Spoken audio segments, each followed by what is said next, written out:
One of the key objectives of geology is to infer the history of the Earth, the events that have happened in the past that have created the landscape we see today. To teach students how these inferences are made, we often make use of a block diagram or a cross-section like the one shown here. This is supposed to represent, in a very simplified way, the orientation and geometry of rocks that we might see in a deeply incised canyon like the Grand Canyon, right? So geologists then apply some simple geometric and geologic rules like the law of superposition to put these rocks and features in some kind of chronological order from oldest to youngest as an exercise in relative age dating. What often happens, however, is that students simply just arrange the letters in order without thinking about what it all means. For example, they might look at this and go, okay, I can do this. First we get E, and then G, and then B, and then D, then A, then F, and then C, and we're done. We've arranged these letters from oldest to youngest, but there's no thought going into what it means, right? They're just treating it like it's some kind of puzzle. But what we're really trying to do is interpret geologic history. And each of these events, each of those letters, actually means something. What we really want to do is construct a story, something like written here. A long, long time ago, carbonate mud collected at the bottom of a shallow sea, and a limestone was formed, blah, blah, blah. Okay? In other words, we want to create a visual sort of story that conveys to the reader actual events that are happening in Earth history. So in this picture here, the reader can imagine warm, shallow seas like this photo from the Bahamas, right, where we have this squishy lime mud accumulating and being converted into limestone as it's buried. The idea then is to create a picture of what's actually going on, not just a bunch of letters which don't mean anything at all. Now, as all good writers know, a good story is best conveyed by its verbs, the action words. In this story, carbonate mud is being deposited and converted into rock. That's a real process we can visualize and understand. So what I want to do in this short slideshow is explain the verbs that we use when we construct geologic stories. The first one is the first one I just mentioned, to be deposited. Rocks, sedimentary rocks, are deposited. It's okay if we don't explicitly say that the sediment is converted into rock or isn't lithified. That's okay. We don't have to actually say that. But it's not okay just to say limestone came next without explaining that limestone's a sedimentary rock that was deposited. You should say limestone was deposited, or if it's sand, sandstone was deposited, to explain exactly what was happening geologically.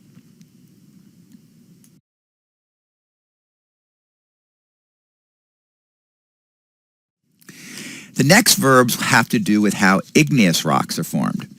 You know that igneous rocks form when magma or lava solidifies, so you need to say this.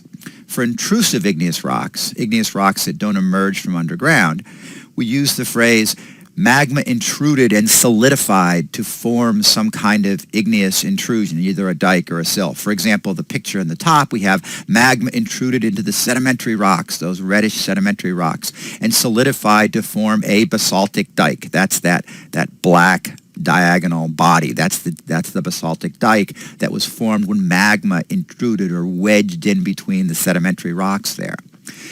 In the lower picture, we have an example of a sill, a horizontally layered igneous body. So we would say that magma intruded into the sedimentary layered rocks and solidified to form a basaltic sill. So we actually are describing the process of formation of the igneous rocks. For an irregularly shaped igneous body, we can simply say that the magma intruded and solidified to form a pluton, or maybe an intrusion, or in this case, a granite, that pink granite here. Again, we're calling attention to the idea that this rock formed by a real process, intrusion of a magma, and then cooling or solidification to form the igneous rock. When magma emerges from the surface, it becomes lava and it forms volcanic rocks. We can infer that a volcano had to have been there. So we can say that a volcano erupted and produced a lava flow. So the verbs we want to use here are erupted. A volcano erupted to produce this lava flow unit.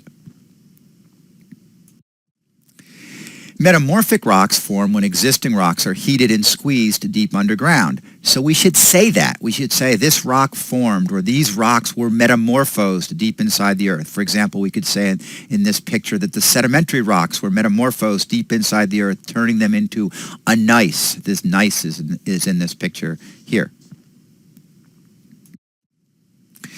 As you should know, the principle of original horizontality says that sedimentary rocks were originally deposited in near horizontal sheets, so that when they're not found in near horizontal sheets, something must have happened to them. One thing that can happen to them, for example, is they can have been folded. So we should say that. The rock layers, name them. The rock layers, the sedimentary rock layers here, all of the existing older rocks were folded. The verb, were folded. These rocks were folded. In some cases, they might simply have been tilted. Well, then say that. The rock layers were tilted. All of the existing rocks were tilted. In this case, nearly vertically in this particular picture here.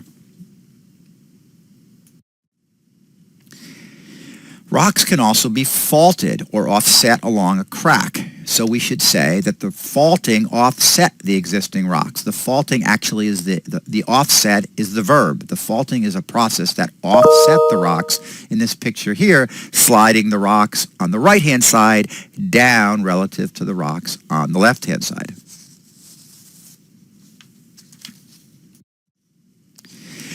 Erosion happens whenever rocks are exposed to the elements and almost always is preceded by uplift. You think about it, most sedimentary rocks form in shallow seas under the sea, right? And most igneous rocks form deep underground, so that both of these would have to be uplifted before they can be exposed to the elements and start eroding.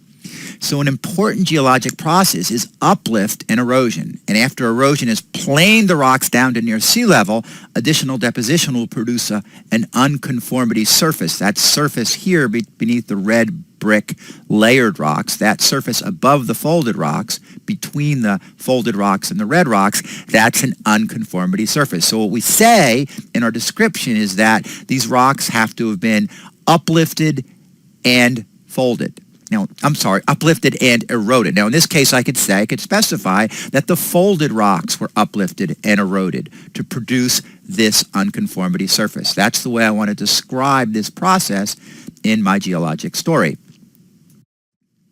In this case, we have simply uplift and erosion. There hasn't been any folding at all. So these rocks, these horizontally layered rocks, were uplifted and eroded, and that surface between the horizontally layered kind of brownish rocks and the conglomerate rock above is another unconformity surface. So if we see this and we want to describe it, we say that the layered rocks were uplifted and eroded, producing an unconformity surface.